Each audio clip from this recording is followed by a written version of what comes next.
Hey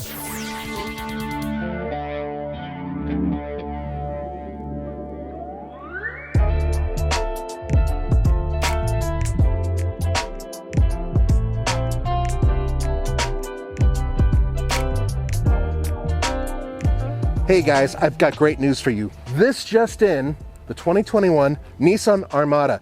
Now this is a big deal because it's not just a vehicle that pulled up here, it's a vehicle that is a world debut. That's right, it just came out. We just posted this on TFL Truck and Nissan just sent this to us. Now the reason why, COVID has sort of limited the ability to do these special events. As such, we have this vehicle and we're gonna test it. We're gonna do a lot with it.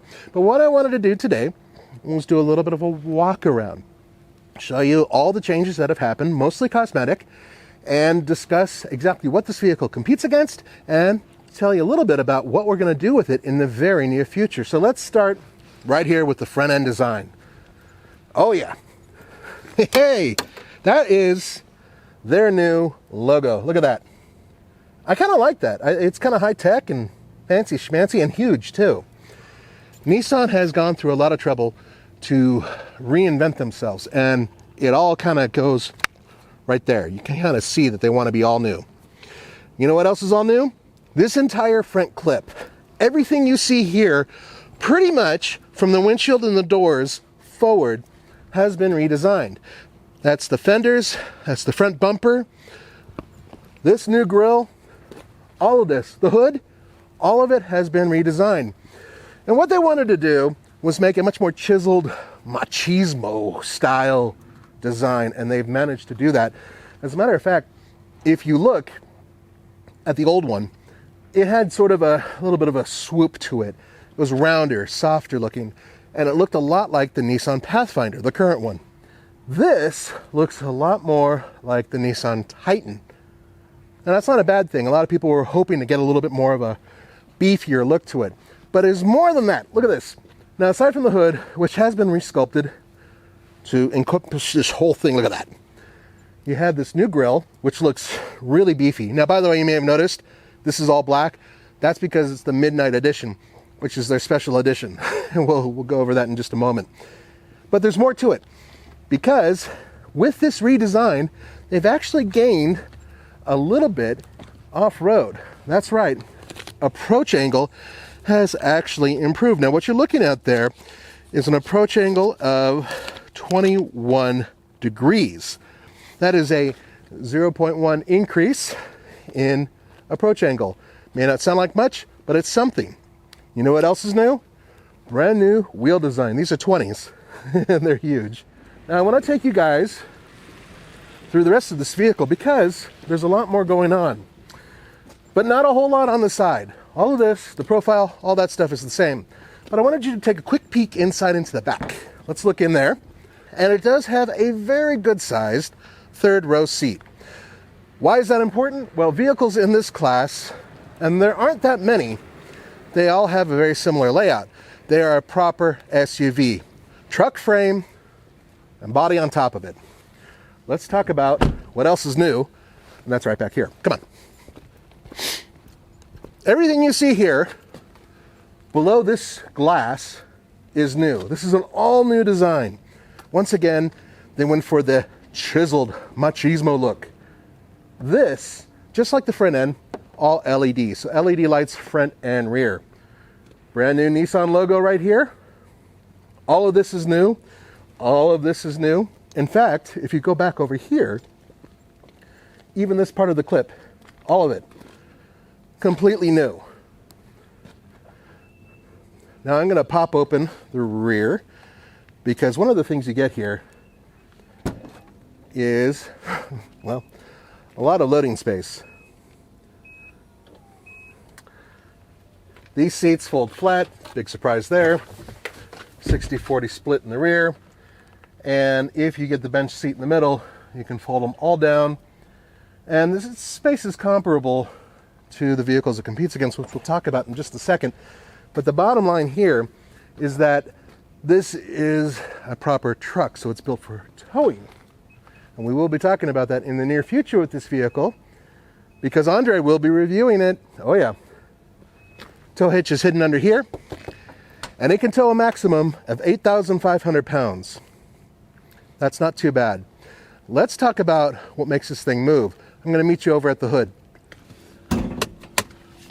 Now what we have here is one of my favorite V8 engines. I've said it a million times and I'll keep saying it because I really do like it. It's a really flexible, powerful, great sounding V8. It's a 5.6 liter. It's the same exact engine pretty much that's inside the Nissan Titan.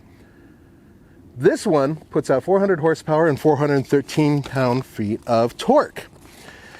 Unfortunately, it's not the world's most efficient powertrain. It gets 13 mpg city, 18 highway, and a combined 15 mpg. Bear in mind this is four-wheel drive. It's slightly better with the rear drive version of this. Now, some might say the culprit has to do with the transmission, which is a 7-speed, which is what they used to use on the Titan. Unusually, Nissan decided not to up to the 9-speed automatic transmission. So they have that new 9-speed in the Titan and even in the Frontier. But for some reason, they didn't put it in this truck, and I don't exactly know why. They say that they didn't really need it, but I think it would make it even smoother and a little bit more efficient. But we'll reserve that judgment for Andre when he starts driving it, because that's the whole point, right? Now let's go on the inside because there's another party trick I want to show you that they introduced. Come on in. This is very similar, very similar to the Infiniti QX80. And to me, the Nissan is so much better value. We'll talk about value in just a minute. But I wanted to show you this section here. Actually, this whole dash has pretty much been redone, but this is the primary thing that they've done. This, by the way, that is a nice little wireless charging section right there. But this whole section is pretty much new. This screen, watch this, 12.3 inches. That is a big screen. In fact, it's one of the biggest in the industry. So, can't argue with the fact that they are really, really ambitious about how big this screen is. Not very high, but I kind of like the positioning. In fact, I like this positioning a little bit better than the giant screens that I've seen inside of FCA products, which is kind of down here.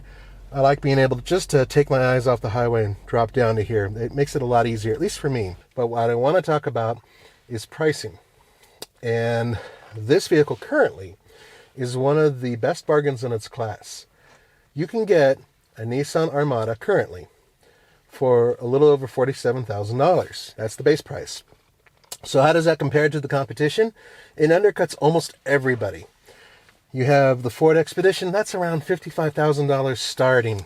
You have Toyota Sequoia, $50,100 for the base model, and this directly competes against the Sequoia.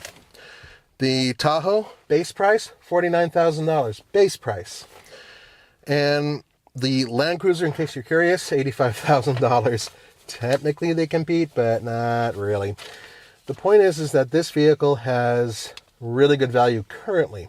Now, what about pricing for the future? Well, they haven't released it yet. However, the S model, which is coming out later in 2021, will be their entry-level, value-oriented version of the Armada, which promises to be competitive, just like it is now, really. So I'm curious to see what those prices are. In the near future, TFL is going to be doing some tests with this vehicle. Andre will have some fun with it, I guarantee it. And one of the things that I'm really hoping that you guys get from this video is the fact that, A, we're really excited about getting one of these. B, it's an outstanding value, at least currently. And in the near future, we're going to have a lot of fun with it. I'm hoping we're going to be able to get some snow and put this thing into the snow. So it's feeling like it's about to snow. We'll see what happens. And I'm hoping to take it home a couple times because it's downright comfortable. For the Fastlane Car, this is Nathan. Thank you so much for joining me for the Fastlane Truck, because this is a truck. I'll see you guys next time.